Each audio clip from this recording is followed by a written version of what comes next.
me, a lot of like the ROI on podcasting is way beyond the monetization. It's What do you think the ROI is? I think for me, every single positive thing in my life in some way, shape, or form has been associated to the podcast. Business wise, my advisors, basically all my advisors for LYNX were all people that I met on my show, that were guests on my show. My girlfriend was a guest on my show.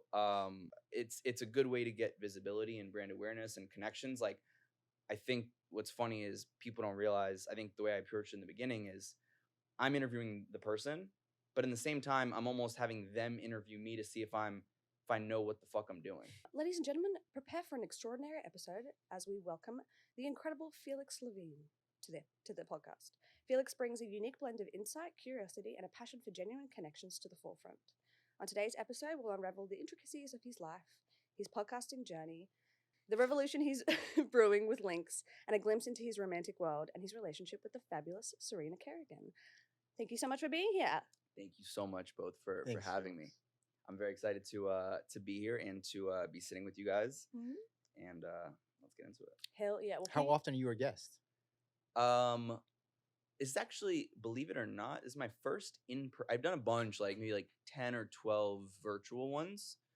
But I think in person, this is probably either my first or second. Okay. So this is very exciting. And I love the space too. So Nice. Do you shoot yours here? No, I Okay. shoot mine. I built out my studio in Brooklyn about 1.5 years ago. So all my stuff is there now. So that's very exciting. So yeah, that's where I record. It's so Nice. exciting. Well, can you tell us a little bit about like your background? So I was born and raised in Brooklyn, New York, half French, half American, like I just told you guys a few seconds ago. And real New Yorker. Went my freshman year of college to UC Santa Barbara, where I was absolutely miserable. And then I transferred over, like literally 6 weeks in, I'm like, get me out of here. And then I transferred to Boston University, where I finished out the last 3 years at the Questrom School of Business there, undergrad. Graduated in May 2022, moved back to New York. Was doing podcasting more or less full time, let's call it, and then built out my studio, started LYNX, and then, you know, just I guess the whole business world or entrepreneurship world really has always fascinated me. So just also other side projects with Serena as well that we'll talk about later. So a lot of different things, I guess, but overall, I have a love for talking to people, meeting new people, and then also business-wise, like I love everything that has to do with business, scaling, growing. Like I don't care if it's like toothpicks to wood shops. Like I just think everything about it is super, super interesting. So Fascinates you. fascinates me. Why did you hate Santa Barbara? Well, not Santa Barbara itself, but why? So did you Santa hate Barbara is actually easily one of the most beautiful places in this Stunning. country, like by far. Mm. I remember when I first landed, I'm like, oh my God, this is the best thing ever. And then after like 3 days, I was like, wow, I've seen everything on this little, I felt like it was an island. I mean, Isla Vista is is. technically, I think, an island. Maybe it's called Isla. So No, it's a tiny itty bitty town. it's, yeah. And it was very like not my vibe in the sense that like I went to high school at Beacon, which is on 44th and 10th, which is in the heart of Midtown. And I took an hour subway ride every single day to get there. And you're walking by people. There's a hustle and bustle of New York City. And then going to Santa Barbara, you're like riding your bike to class, which is lovely. But then like, you know, you walk into class and people are barefoot and, you know, like Fucking it's very hippies. granola-y. And I'm like, nah, fuck this. Like Ugh. I gotta go back to somewhere where like people like they bump into you, they don't look up, they're mean to you. Like I need to go back to the Northeast and where it's cold, where you're miserable half the year. So like, you know, like that's what I like. I'm like, give me that. And I was really like, it was one of the weird times in my life where I legitimately was, I think probably as close to being depressed as you can be. Like you know, now I look back at it, but in the moment, like when I think about it, like I was really not talking to anybody. That's where I started my podcast actually. So I was listening in Santa Barbara. in Santa Barbara. I was like listening to podcasts every day because like that was more entertaining to me than like socializing, which like showed you like, and I've you know always been social, so it kind of showed you where I was at. And then I was like, fuck it, I feel like I could do this podcast thing. Started my podcast 2019 before it feels like everybody did. Actually, maybe everybody already had started, and I just came in. Nah, there was definitely an insurgence of during COVID. During Oh, COVID yeah. was big. But now, yeah, I mean the podcast game is, we were talking about it earlier.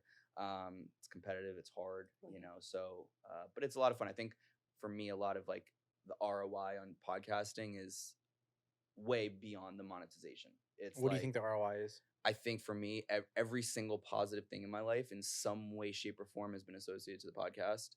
Business wise, my advisors, basically all my advisors for LYNX were all people that I met on my show, that were guests on my show. My girlfriend was a guest on my show.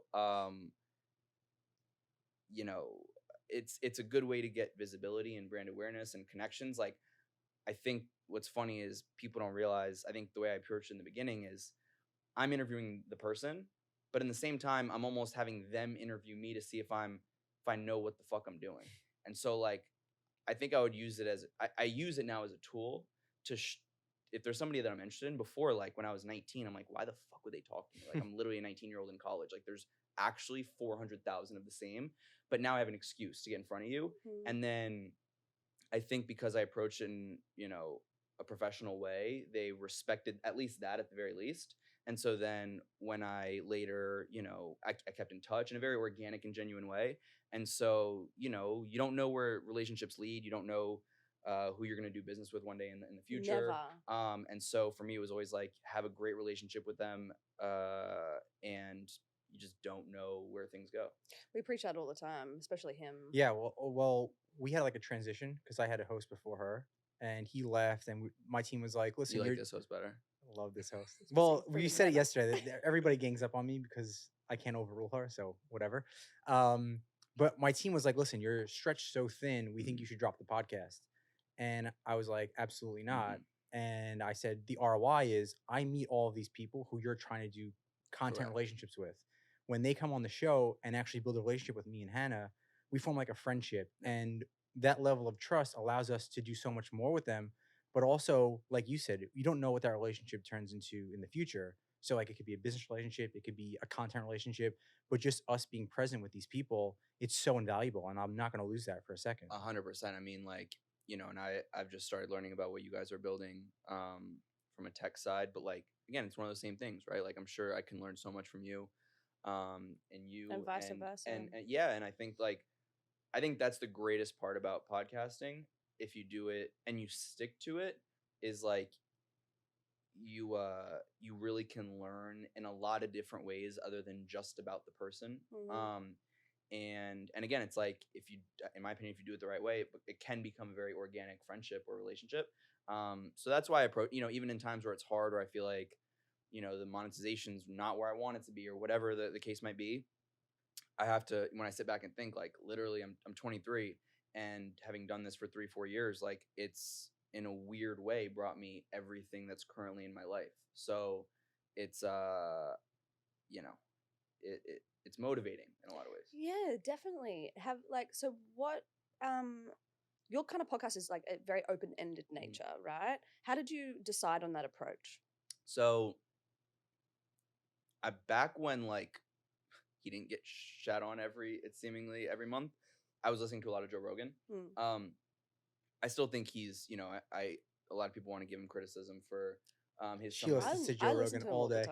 Right. So a lot of, like, people want to criticize him for his stances. I think that those people are the ones that don't listen to him enough. I think, like, it's funny, the bigger he got, of course, more people want to. More people pushing pins into him. But I think what I loved, especially back when I would listen to him really frequently back in 2019, was he had such a wide array of guests. What I would always do is I would pick, like, the most random one that I didn't recognize, and those usually were always the most interesting. Like, I forget what the guy's name, but the guy that, like, trekked the Arctic with, like, remember that guy? Oh yeah, with, like, a 385-pound sled, and, like, the fungi guy.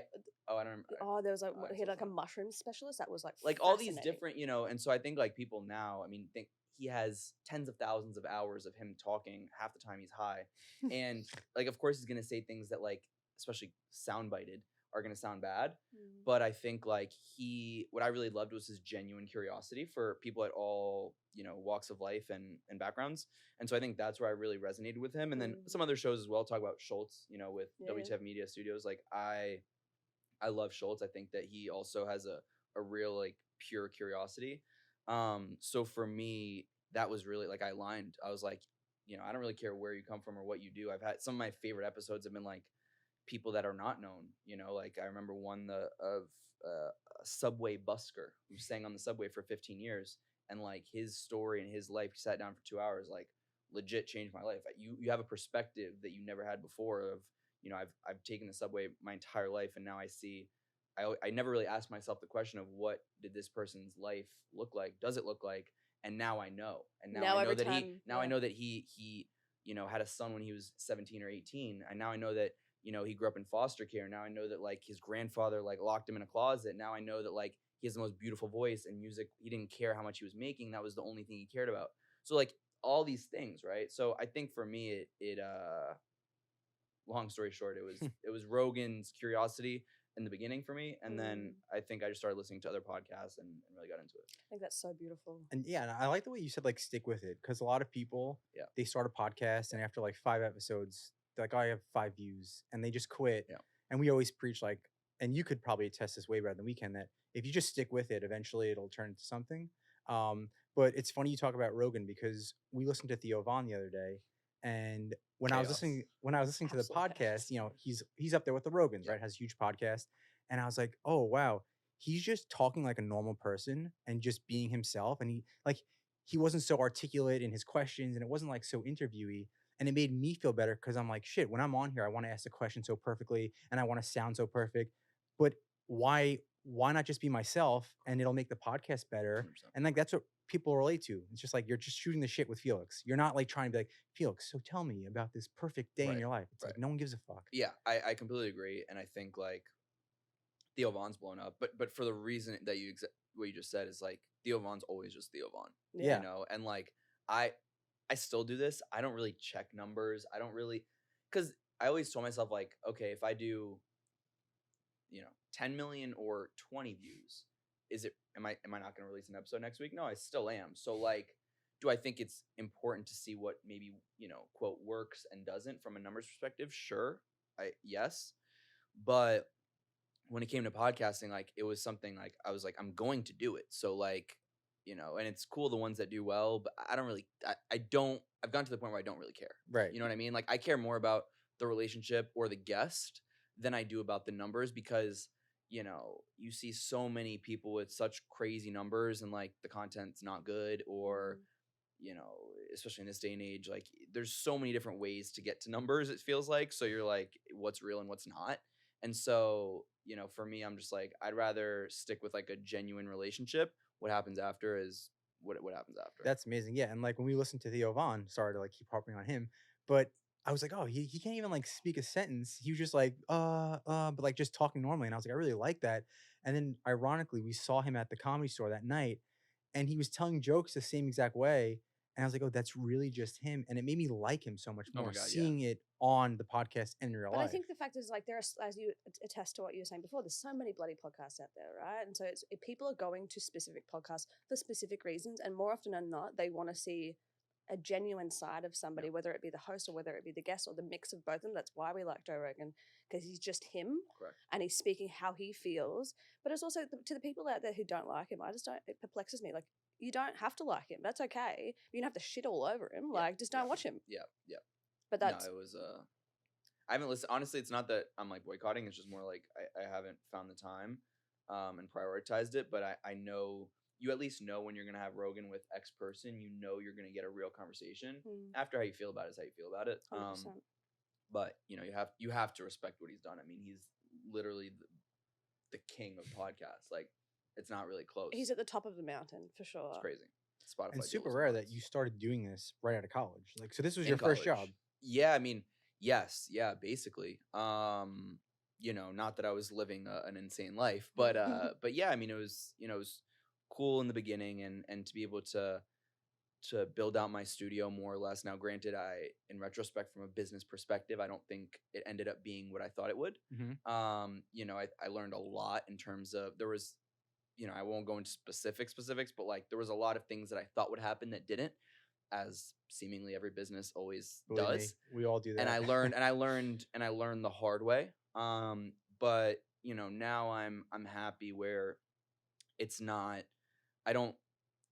it's become, I want to categorize it more as like something I'm passionate about and more on like the I'll always do side, but not what I want from a business perspective and financial perspective to put all my eggs into. Okay, I love that. That's And you really- learn. I mean, You we've done learn. so many things with the app where we pitched it to the investors Yep. and like, oh, this is amazing. You guys are gonna make so much money. And then 3 months in, you're like, everything's going great, but we're just not there yet with this Exactly. specific thing. It's like, Exactly. okay, as long as you guys are learning and growing, Exactly. it'll all work out. It's all a learning lesson. That's all it is. Has there been any podcast guests that, like one podcast episode that really like resonated with you, or something that was like wild and you were like, oh my god, like took you aback? Bar Serena, I guess. Bar Serena. Bar Serena. Love at First podcast. Who's your biggest guest? Like, or most exciting for you? I actually did one with Patty Pimblett here, sitting right. He was next to me right here. That's the one I recorded here. Who Patty's, and at that time too, like I don't know why people are shitting on Patty these days. I think Who's Patty? Patty Pimblett's a big UFC fighter. Okay. He's so soft and squishy and just adorable. That's not Patty the Baddie, is it? It is Patty the Yeah. Baddie. Oh, okay. Yes. That's how I know. So that was a big one. I remember when I went to LA to do Harry Jowsey. At the time, there was also like I remember the morning of him and his ex Francesca had like done some like hilarious TikTok. They had apparently had been on bad terms when they did TikTok how they missed each other. So I saw him that day, and so we like laughed about that. So that was a good memory. I remember a cool one was when I went to David. You know David Sinclair? He's been on Rogan like 4 or 5 times, or maybe 3 times. That name is like somewhere in the back. Yeah, of he's my like mind. a major biologist. He's like the anti-aging Oh guy. yes. I know. So I went to when I was in Boston. I went to Harvard. I went to Harvard. Is it medical center? Maybe. But he teaches there as well. And being able to like walk into his office, do it there, like you go through like 4 rounds of security. It feels like you see like the highest levels of academia, and you know he was like times 50 most influential people in whatever year. And you realize like the level when you're literally one of the best in the world at what you do, regardless of the category. Like it's cool to feel like you're with, you know, greatness. And honestly, for me, that was one of the most stressful episodes because like this guy is like legitimately 500 times smarter than me, it feels. And so he's running laps around you, and you're just trying. And he's talking about like fucking telomeres, this, myomeres, that, and you're like, and you don't even remember your basic like. Well, I was Don't gonna remember say, your name. do you come up with those questions or Bro. research ahead of time, or you just Yeah, like, that wing one it? I remember I listened to like probably more anything about him than any other guest ever, because I was like, I want to at least sound not completely stupid when I'm talking to him. But man, it still felt. I was like, yeah. But it was cool. Like he knows, like he's obviously gonna know more than you. And I guess he helped dumb down what he was saying for Correct. you and the audience, because like Correct. that's what he Correct. cares about. in But that it was moment. a cool experience nonetheless to be like, you know, going from class to that. One of the coolest moments though, I think podcasting wise ever, was when I was in school at Boston University. I had a class that ended at about 11 a.m. There's 2 actually, I'll give you both. Class ended at 11 a.m. I had a flight to New York at 2 p.m. leaving Boston. Oof. So the flight's about 45 minutes from Boston, New York. I got in about 3. I Ubered to the studio that I was renting at the time for a 5 o'clock podcast. Went from 5 to 7 with a guest named Zuby, who's been on Rogan a bunch. Then I took an Uber back to the airport and got on a plane at like 9 that landed in Boston at 10 and got back home at 11. And then I was like, yo, in 12 hours, I had just been in class, went to New York, recorded a podcast, got back into another plane, came back to Boston. And I felt like at that point I was doing something special. Like, you feel like you're doing something special. The other time where planes are involved too with Boston, New York was, so I do also do sometimes, and I did it before a lot, co-host a podcast with the former hitman in the mafia, John A. And we got invited to go on Good Morning America. It was like maybe 2 years ago, 3 years ago maybe. And so they had like and I was like featured for like, 12 seconds, but they wanted to do it at the podcast studio. And I remember it ended at like 11:30 and I had a 12:30, I had like a 12:45 flight, and I arrived to the airport 15 minutes before, 20 minutes before we were supposed to take off. And I had like literally 2.5 minutes to go through TSA, which thank God for TSA. And I got onto the plane, and I had a 2 o'clock class in Boston. And I remember some of my classmates that like were the homies that we follow each other on Instagram. I had posted Good Morning America in Brooklyn, 11:30 a.m. and then they see me in class at 2:30 and they're like, what the fuck? And I was like, guys, I have no idea how I got here. And I just felt like, and I felt like on top of the world, you know, like That's you feel really like cool. Good Morning America at 11:30 in Brooklyn and class in Boston at 2:30. Giving yourself a real pat in the back for that one. That was stupid. Like obviously the only reason I like really tried to get to class was because I'd already missed the maximum amount that I had. So it's only stupid if it didn't work. Yeah, correct. But it fucking works. So it's not stupid. That You're is just amazing. a legend, mate. And that's all that happens. That's incredible. So you really truly had that entrepreneurial spirit running through you since college, or probably. Yeah, I think I really like maybe it's an ego thing. I don't know, but like being an entrepreneur is very ego driven. Yeah, but it's not a bad thing. Correct. I mean, it can be a bad thing, and I think I've learned a lot about that. Not that I feel like I was crazy egocentric, but more like you realize that. Like you ask yourself, why are you doing something? You know, like, am I doing this because I want to feel good or I want to show somebody else? And I think, at that time, probably it was more the latter where I wanted to like do something that my peers weren't, and maybe that's, ego, which probably is. But at least it was exhilarating. I think there's that drive within, being, privy to the inner workings of him and how hard he works, right? It's like, yeah, there is a little bit of that, like, look what I'm fucking doing. But it's also, I think it's proving to yourself that you're capable of anything. It's exactly that. Yeah, it's proving to yourself, but also like take someone like Michael Jordan. He was great, the best, right?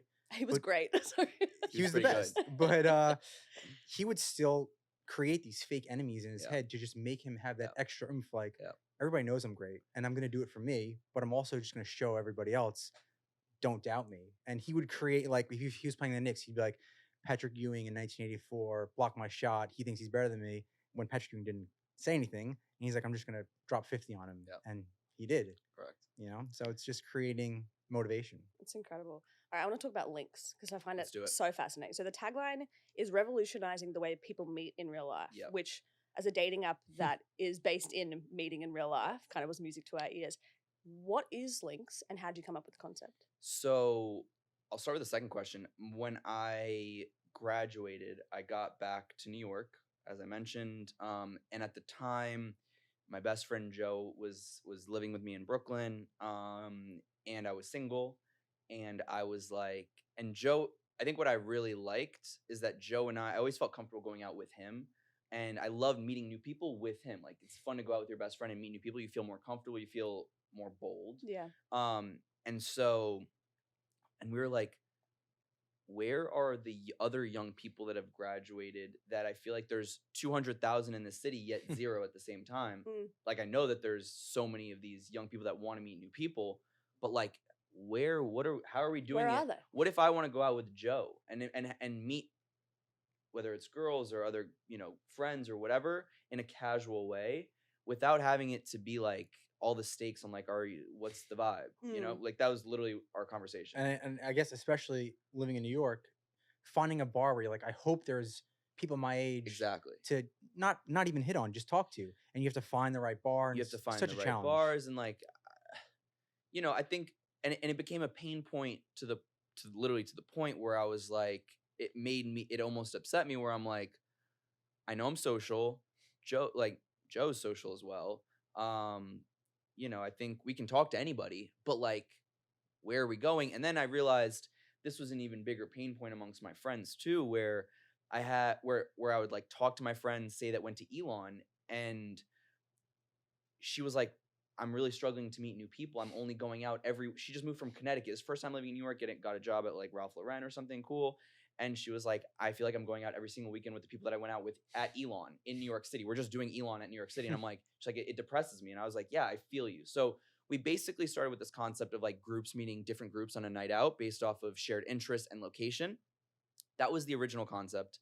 And that still is honestly like the end goal in a lot of ways. I think where it's iterated now through like a lot of research, a lot of work, and honestly just really refining the business model, what I also realized is like a lot of these venues, call them bars, there's a big, we've been using the term revenue leakage of between like Sundays and Wednesdays, right? On like the non-going out days. And in such high margin industries, they all are willing to get people through the door, and they'll do whatever it takes. Yep. So that's one idea.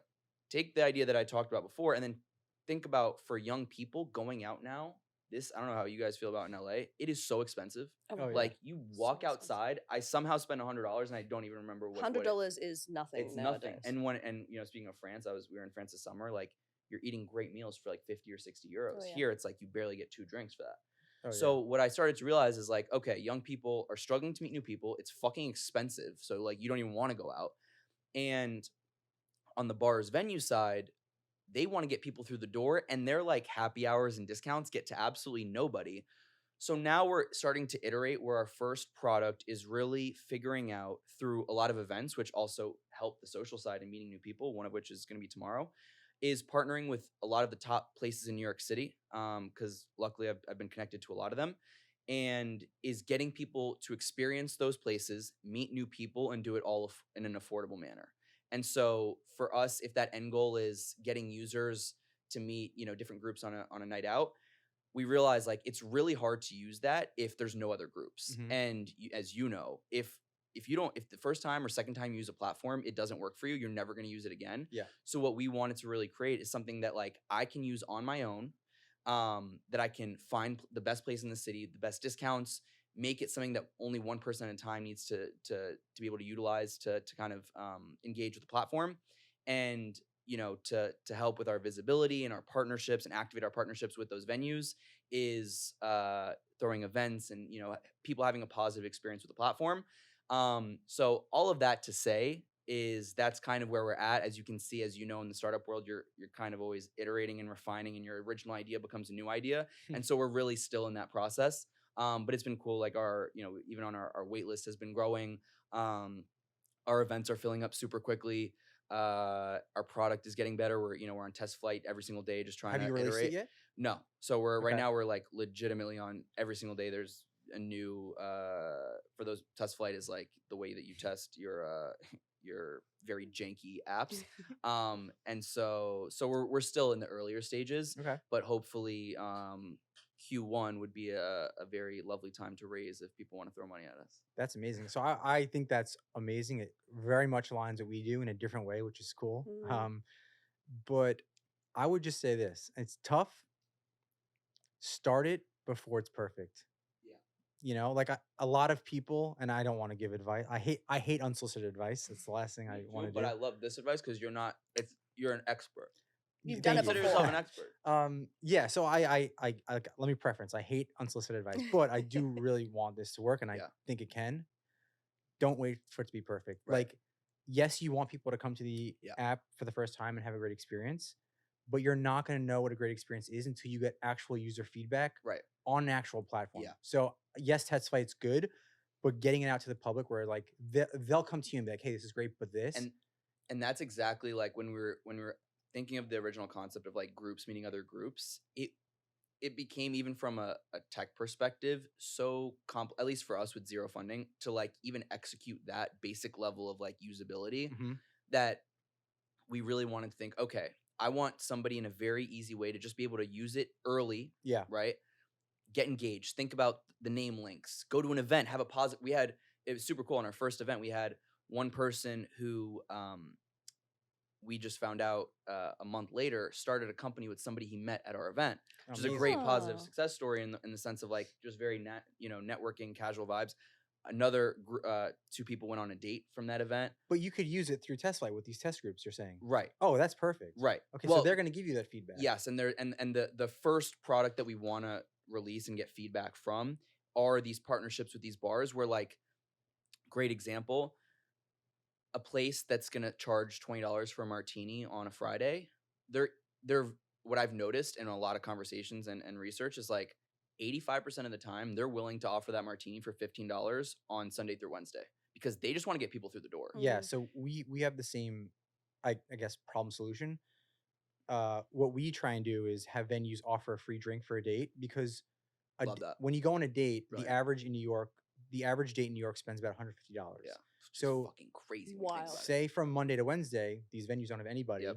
and we tell our daters, hey, you go to this place, you get a free drink. you'll be like, oh fuck, free drink, that's sick. And I tell the venue, hey, you're gonna have that seat go empty the whole night, or you give a free drink to these people, they'll make $150. Exactly. They're gonna be like, oh yeah, let's obviously do that. So it's great. Exactly. We're very aligned. I think, we'll talk after too. But like that's exactly like the vision that I have too. And I think you have to give people like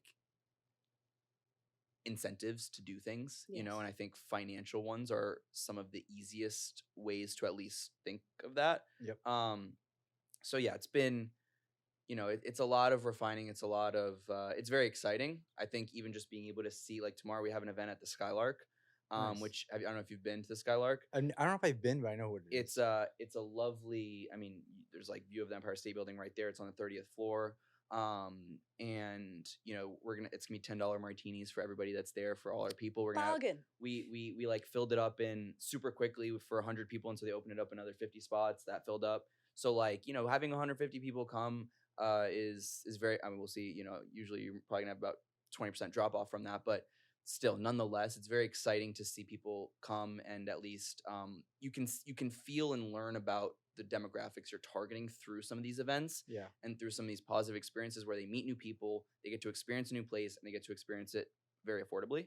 So I think we're aligned when it comes to a lot of the space of meeting new people. The ethos of both of the companies seems very aligned. Yes. And I also think it's just so beautiful. I've told him this many times, and I'll tell it to you, that it's in this technological age where we are just like this the entire time, even when we're walking down the street or we're sitting across from people, when people create applications to be used as the technological tool that they're meant to be used as, to then meet in person. And I'm sure it's a real gratifying, like, sense of gratification for you to look at all these people come together and be like, you're all talking to each other. You met someone who met somebody who now has a business, and you're dating, or this. It's just gorgeous. Yes, that's the best thing. Like what you just said, those people who met for that business relationship, we had our first people get married off the app. That's crazy. And I didn't know how it would feel, right? Because you build this app with this idea, cool. And it's like the business side of it, but you want people to connect. When did you start it?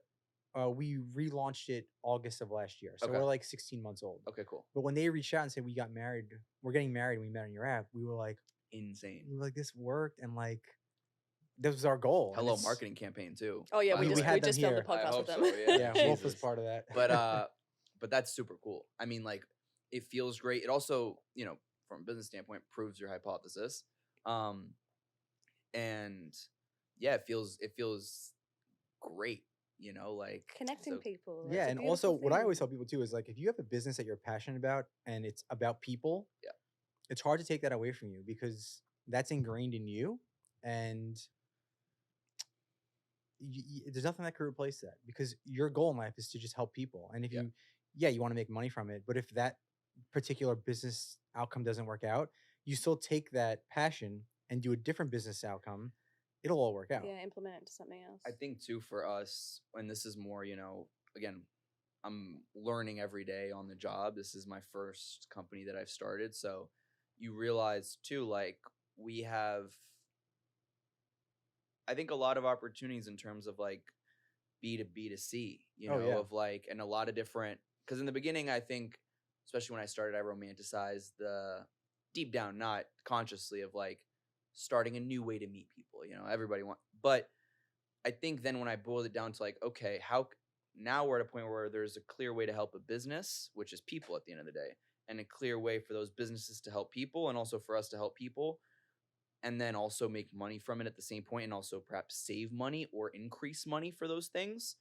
It's like a very beautiful ecosystem. Now, obviously, execution is the hardest part, but like, I think from a higher level, that's also very exciting to be able to do all of those things. And that's the work. But yeah, I think every business creates a community. Exactly. Right. And then that community has an identity, and then your people are loyal, and then you'll just make the execution better and better. Like, think about Nike or McDonald's. Like, think about McDonald's. McDonald's is the unhealthiest thing in the world. Insane. But they built a community, they built a loyal brand, and now everyone eats McDonald's just because it's McDonald's. Great French fries. All right, so I want to jump into dating. Let's do it. It's the very heart and soul of our podcast. You are dating the fabulous Serena, and I love saying this, Serena fucking Kerrigan, because that is her official middle name. It is. And you guys met on your podcast. She was a guest on my show.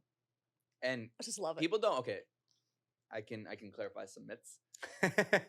People don't realize, like, that was literally the first time we met. Ever. How'd it go? Okay, so So on a normal date, when I saw her, I was like, oh, she's so beautiful. And we were on a where'd date. you guys meet? We met on Hinge We in met on LA. Hinge. But the way that first rounds on me works, it was proof of concept for me. So I was like, Yeah. it's going to work. First round on me, not Hinge, by the way. Is it first rounds on me or first round? First rounds. Okay. Apostrophe S. Apostrophe S. Important. But yeah, so when she first walked in, were you like, oh, wow? Or did it just take time to unravel? I always told myself, especially in this day and age, you're a professional first. Don't fuck it up. Like, don't be that guy. And if you want to fuck it up, then you're gonna be that guy, right? So I always I've had 130 guests. You know, it's like my professionalism is always the thing that I always wanted it to stand, especially when I was younger. I wanted it to, like, I didn't want to seem like a young guy. I wanted to seem like a professional. So with Serena, was not different than anybody else leading up to most of it. You know, called her a car, and she came, and I had my producer outside. I like to take when I get there, have my producer like take some, you know, behind the scenes footage, whatever. Good idea. And so we actually literally have the first take of when, like, we hug for the first time. Super cool. Oh, that's so sweet. And then I didn't think much of it. I mean, you know, like, she's my guest. But what's funny, before that, actually, I had, you know, Talia Lickstein? No. She's a TikToker. I think she records here sometimes. We're a little older than you. Okay. She's 10 years older than you. Yeah. So she's a TikToker. She's great. She, on my show, had suggested you should have my friend Serena Kerrigan on. I'm like, oh, check her out. I looked in Serena. I texted Talia. I'm like, oh, she seems super cool. Like, put me in touch. Because Serena's also in New York. Has that, you know, I'm Serena fucking Kerrigan. I love it. So like, much. I was like, oh, we're gonna have fun. And she never answered me. So then months went by. Serena's something came up in my feed, and I DM'd her. I'm like, hey, would love to get you on my show. She's like, yeah, contact my PR. I was like, all right, classic. And so then, anyways, fast forward. She comes, sit down. Everything's normal. Like, I'm not really thinking much more of it. 6 minutes in, I say something complimentary to her, as I've done many times, of like, I'm, you know, impressed with your career or something that I think you do well. And she was like, are you hitting on me? I'm down. And I was like, Serena, we have to keep this professional. And at the time, my first thought when she said that was like, I could tell it was flirtatious, but I also didn't know if it was the SFK character. Yeah. So I'm like, well, if it's not, then, and at that point it was very, like, the vibes were there. So I'm like, you can figure this out after the podcast, but let's keep this, like, I was dead serious. Let's keep this professional. Her PR guy's in the room. My producer's in the room. There's cameras on us. Like, I don't want to get canceled here. And then, like, over the course of the episode, like, there were just so many more moments of, like, that were, like, cheeky moments. I watched it. The eyes between you two. Oh my God. Was We were watching, wild, no, mate. her eyes. But yeah, no, both of our eyes were, like, very, like, googly eyed. You're very connected. Yes. And then there's like another moment that went viral that she posted recently, where it was like, she was like, oh yeah, and I'm gonna be in a relationship in 2 years. And I'm like, oh, where are you gonna find this human? She's like, I don't know, I guess we're gonna have to find out. I'm like, guess we're gonna have to see. And I was like, bring him to the pod. And she's like, yeah, maybe I will. And so, I saw that video. Yeah, so, like, turns out it was me.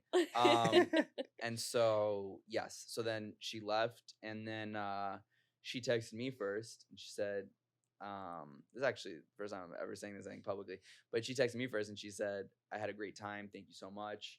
And I said, likewise, but far too short, let's continue at dinner sometime. Smooth. That's so smooth. So professional. Thank so you. smooth. Professionally smooth. So yeah, so then then we went to dinner, and then the rest is history. She literally, her face lit up when she spoke about you on our podcast, and it was so, when as she said, she was like, it was love at first podcast. And then I went back and watched the episode, and there's palpable sparks, mate. Yeah. But that's so beautiful. I think I as a woman, I appreciate the fact that you were trying your hardest to keep it professional. But sometimes when you meet somebody, you did keep it professional in the podcast, but there's just sometimes there is that spark where you just go, nah, this has to be something a little bit more. Yeah, I mean, too, it's like, you know, in that moment, you don't know what's going to happen, right? So you're like, err on the side of caution. And then if something's going to come from it, okay, but figure it out after the podcast, not when cameras are rolling and everything. And, yeah.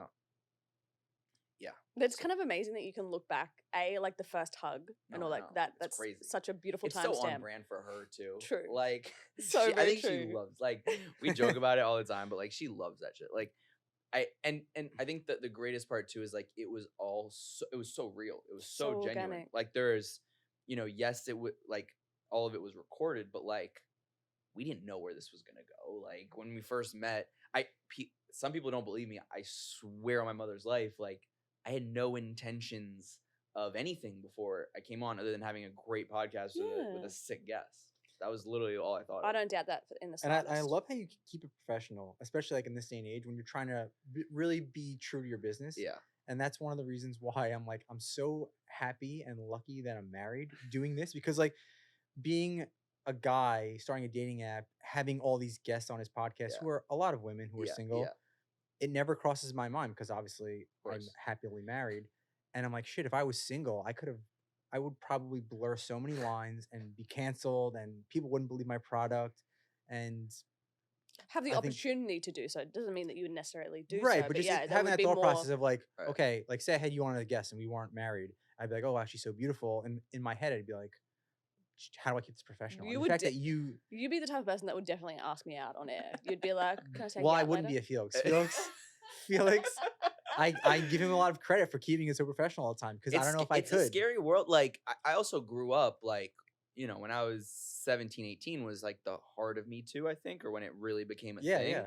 So I think it's funny, Serena and I talk about it all the time because she's a couple years older than me, that like, how guys in different generations, because of everything that happened in 2014, 2015, 2016, whatever, like, you do it's a thing. Like you see, like people get canceled all the time, and for sometimes, obviously, most times justified, sometimes not. Like there's and it's a rogue very fair thing to situations. say.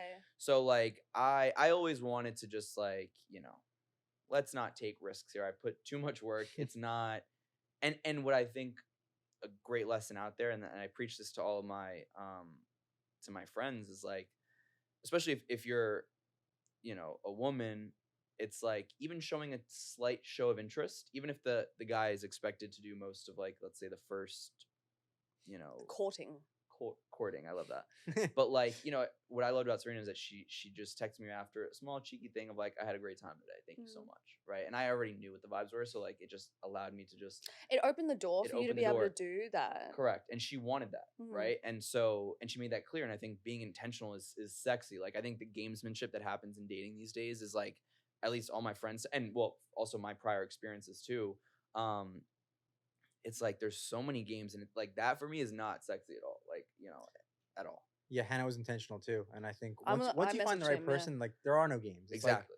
like, she liked me, and I liked her, and I was like, okay, we're just gonna talk. That's it. And you don't spend time thinking how many minutes or hours should I put in between sending a text message or dumb shit like that. I literally, my eyes could not roll further back in my head when I think about right. things like this. The games that people, I see the gamification of what people. Well, now like my friends, they'll ask me like, oh, like, do I text her this? I'm like, dude, just fucking say it. Text it. Like, and if it's not gonna land well, it's not the right person. But I think that's the biggest key, is the fact that like just do what feels natural to you. Do what feels right. But People, your advice to women is actually great because we always talk about this where like a guy will walk down the street past a girl and like turn around and talk to her, and the girl would be like, why are you talking to me? Like, you're such a creep. And then we would say to that girl, what if he was like really attractive? She'd be like, oh, then I would love it.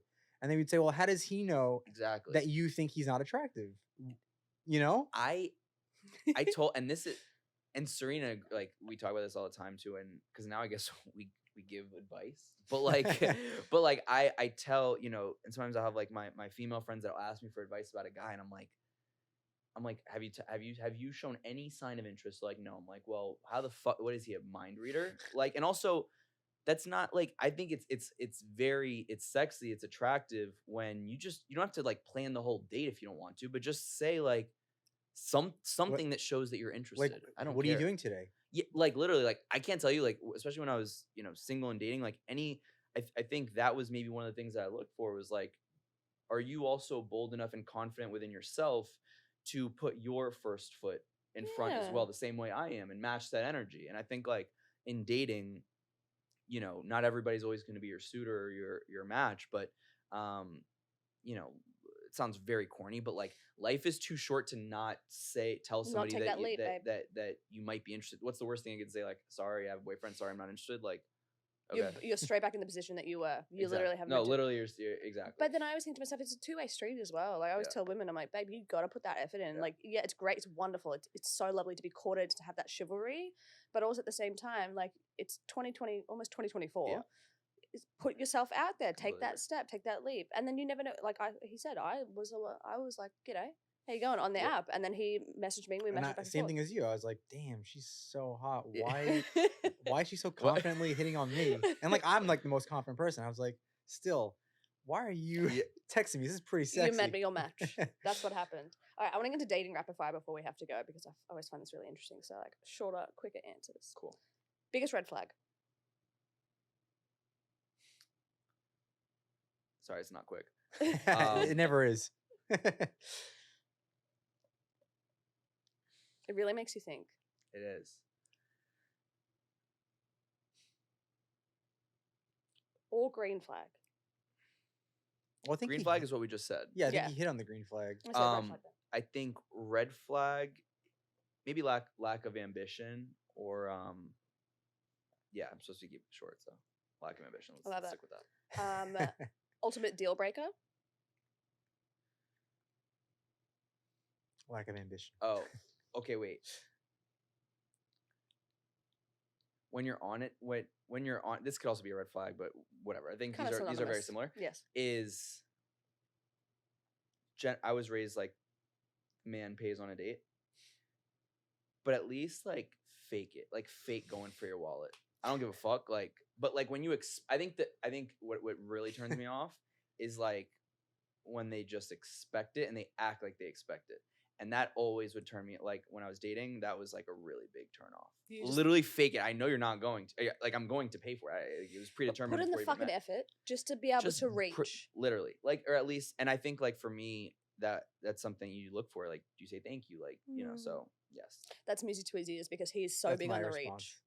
reach. It actually Yeah, came. there's probably 20 podcasts of me saying, hey, if you do this, that's really good. Just There you do go. this. Because Just I'll literally always do pay.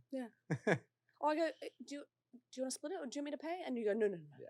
But it's just the effort. I completely agree. Ultimate romantic gesture.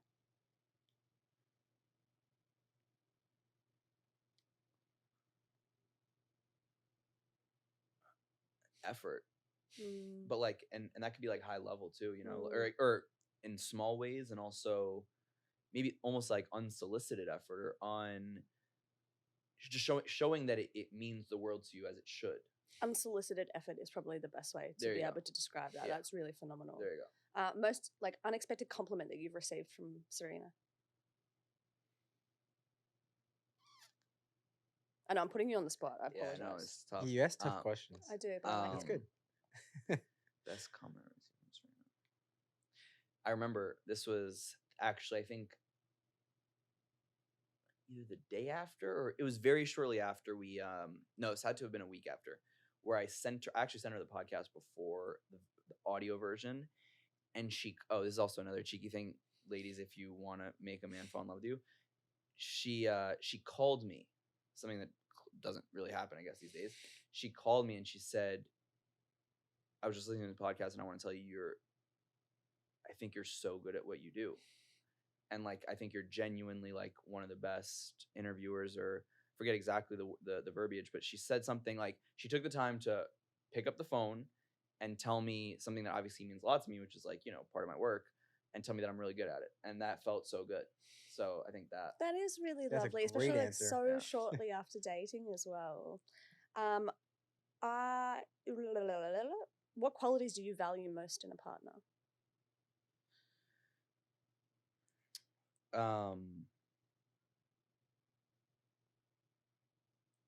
We should give these people ahead of time so they could think. No, I love it. They're so in depth. And yes, and I agree, but I also disagree. I think it puts you on the spot to think about it.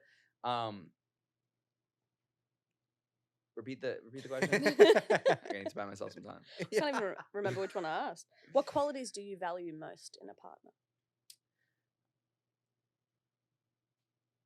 I think like very, and this is actually interesting, I think, because Serena's a public person, but like that we keep our relationship about us, you know, like people, and I'm sure we stray from the Reddits, But like, I'm sure people, if they have criticisms, and we of course get like the occasional heinous DM, but like they might think it could be XYZ, whatever. But like, we know at the end of the day, like what our relationship is, and we love. And sometimes I'm just like, yo, let's like, we don't have to post this, or like, let's just, Spin. and I think like it really, a relationship is about us. And sometimes it's hard when you're a little bit in the public eye, a little bit. We're not Leonardo DiCaprio here, but like, and so I think the type of love and the quality of love is just like it's the one that I want and that she wants, vice versa. I think the level of care and attention to detail. So like, I think it's stuff like that that I think is what I'm. It sounds like she really embodies a lot of the qualities that 100%. that you've. And I looked think for. I think if for the people that watched our podcast, I think I understood why.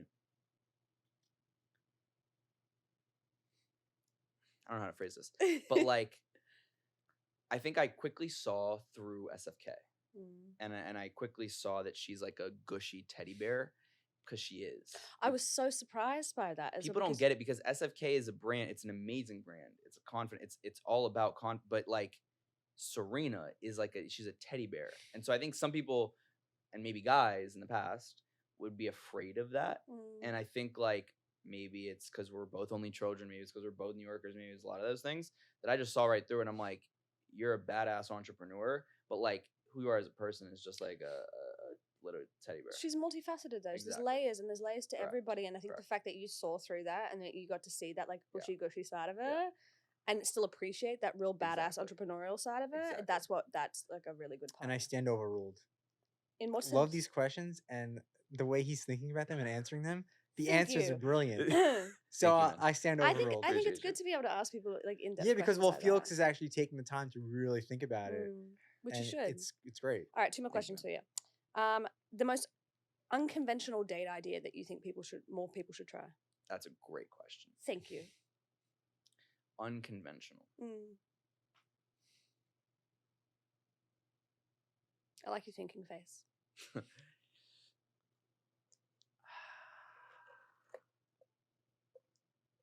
Unconventional. That's hard. That I think that might actually be the hardest of all the questions, because Joining LYNX. yeah. Yeah. I always say like Dave and Buster's, Oh, like an wow. arcade, like as a date. She I loves love that. it, mate. It tires me out sometimes, but I Interesting. absolutely adore it. Yeah, I think something where this is maybe not as specific as you might want, but like something where you get to see the person completely out of their element. So I agree, an arcade. I've actually never been on an arcade date, so I'll take Serena soon. But thank you for the date idea. You're welcome. But I've had friends that have told me about like arcade dates, and like nobody like does an arcade during the day. So it's like you're taking them completely out of their element, and you see how they react. And it's also there's also some like sense of childlike joy within it, because it's like these games that you're playing. Yeah. Plus you can have a bit of a beer, which is nice. I think too, actually Serena and I we've never been on a comedy show date, but I think that like a comedy show, now granted it depends, you have to, I think, put it in the hard part is like, do you do it before dinner, after dinner, in between, like during?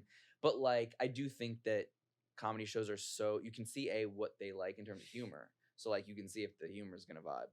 And then B, it's like, you have to be like a dark human to not like have a good time at a comedy show. And so I think like, being in an environment where you're laughing and yes, you're gonna have some drinks, sets you up, whether you're getting dinner after or before. It's always positive. Good I vibes. like that. I haven't heard that one yet, but I really like that. we just did a comedy show. Which Yeah. one? Oh, we went to the, Well, that was the when Hollywood Theo Von Improv. came. Oh, Yeah. okay, yeah. Yeah, We tried- the beginning of it was Well, when you guys, am I allowed to say that you're moving back to the city? Yeah. yeah. Oh, that's exciting. When you guys move back to the city, you could, I don't know if you've been to the Comedy Cellar. No. I have been. Yeah. I mean, that's like a nice staple. I love that place. So yeah, I think I love laughing. So Me too. I love having a giggle. I'd love Plus, to like see I said- Andrew Schultz. Yeah, he'd for be sure, good. That'd be amazing. All right. he's doing MSG. Last one. Best piece of advice you've ever received. I go back to this one because it's I think it's just so applicable in everything. I had a guest of mine who is the co-host of Guys We Fucked, which is a very popular podcast. Christina Hutchinson. She's fantastic. She's actually one of the people that I think just like she's a comedian as well. And she just does such a good job of like speaking and thinking through her thoughts and emotions. And I've had her on my show a couple times. It's been a little while, so I'll have her back soon. She said, when I asked her in the beginning, I just started my podcast. She was one of my first 20 guests, I think. And I asked her, how do you grow to be, whatever? And she said, just follow your curiosity. Because when you're curious, when you're interested, when you're invested, that's when the best questions come when you're interviewing. It's when you genuinely put in the most effort and you don't think about time that you're spending doing something. Curiosity takes you exactly the place that you are kind of destined to go. And so I think for me, it was always like that, whether it was booking guests, whether it was LYNX, whether it was any other business or entrepreneurial endeavor, it was like, does this interest me? If yes, then let's explore it. And I think like, I'm somebody who like, I can't fake if I'm not interested in something. So that's the one that like really like sits with me, where I'm like, you have to, I can't do something if I'm not interested in it. I love that so much. It's such a good one. I'm going to ask Felix the app question. I do, then we have to finish. Okay. So this is a new question that we're trying. Okay. So we want to ask, and I think it's great for you too, because you're aligned with us on like in-person connection. Yep. But like our three key differentiators for First Rounds on Me are, we give you the tools to set up a date, right? So it takes out that stress for the quote unquote guy to set up a date. You can only have one date per day, and then you can only chat 12 hours before the date. I was going to tell you, I love that concept. So out of those three, which one do you like best and why? I think the 12 hours, because I think, and it's funny, it's one of those things that even when I was building out LYNX, I was like, I want this in a weird way, this app to be, you spend the least amount of time on the app with the most amount of time offline. Or I think what we were saying is like least amount of time online, most amount of time offline. And I think it's that. I think, and especially 12 hours too, because if you talk at, well, I guess you would have to be like an 8 a.m. if you're doing like an 8 p.m. It's like a day. So yeah, I think I like that now that I think about it too in practice. That sounds more exciting because it means that it might be 10 or 11 a.m. and you weren't expecting to have a date, and now at 8 or 9 p.m. you have a date plan. So it like adds a very exciting, prospect to where your day was going that you didn't even anticipate the day before, because 12 hours can't be the day before. So, and nobody's starting to chat at 8 p.m. for an 8 a.m. date. So I think that's by far the others are great too, but I really like that because it literally, it takes away small talk. That's what we're trying to do, is like, you could feel each other out. How do you small talk over text? But the problem is this: people long talk over text. People like ask deep questions, and then when you meet somebody, it's so awkward. So like, okay, well, my question to you is like, how do you take away awkwardness from meeting people? What do you mean? As in like, in you're married now, but like in your past experiences, it's like, how do you take away or at least obviously it's hard in the beginning when you meet somebody. There's always gonna be a little bit of anxious energy, but like, as you on more of like the business development side, like, how do you take away the anxieties or the nerves or the awkwardness of meeting somebody for the first time? No, I think that's the beauty in it. Okay. I think that you should embrace the anxiety, the awkwardness, and the beauty in that, because I think people try and eliminate that, but it's impossible. And that's when they don't go on a date, because they're like, oh, I'm too anxious. They're scared about that element. But if you embrace that and know that every single solitary first date has some type of anxiety to it, that's just part of getting to know somebody new. Just embrace it. Do you think that you guys are more equipped to run this company because you're out of the dating game? Or because I always think about this myself too, where I'm like, I actually go out a ton less than I did before, because I'm in a relationship. And so I'm mostly learning off other people now. But does it make it, I guess, more enjoyable or not less enjoyable, but harder because you're creating a dating app, but you're married? I think people forget the fact that like we went through the dating process. You know what I mean? Like I went through so many different apps and so many first dates and relationships and all that kind of shit. Like we've done the process, and obviously like the end goal of dating is to get married, to be in a serious relationship. And so I feel like we have the knowledge and the know-how to be able to do it. But of course, things are ever evolving. So we do have to look to our single friends. It gives me credibility. Yeah. which I really like. And I just fell into that because, again, if I was running a dating app, going out to these events, and I think preaching about Yeah. dating, if can go two ways. People are like, "Oh, you're single, so you get it," or "You're married, so it worked for you." Yeah. And I love the approach of like, "No, I was single and I did these things, and this is what worked for me," and it just gives me a little credibility into like, this is what can happen. So that's how I see it. But I it's a great agree. question. That is a good question. All right, Felix, thank you so much for being We have to here do this again. today. We have to Think get when we have to get Felix and Serena Oh on my together. God. Oh, We would love double the fun, really, if you really think about it. double the Where can chaos. people find you? On Instagram at felix.levine. If you want to join our LYNX waitlist, linkstonight.app. There's takes literally 20 seconds. Hopefully we'll be up and running on the public app store very soon. Yeah, I think Instagram is the one I care most. I'm honest. Well, another conversation is I'm terrible elsewhere, but yeah, follow me on Instagram at felix.levine. Will do. Awesome. And follow us at First Rounds on Me on Instagram and First Rounds on Me app podcast on YouTube, and subscribe to one of our previous shows. Thank you.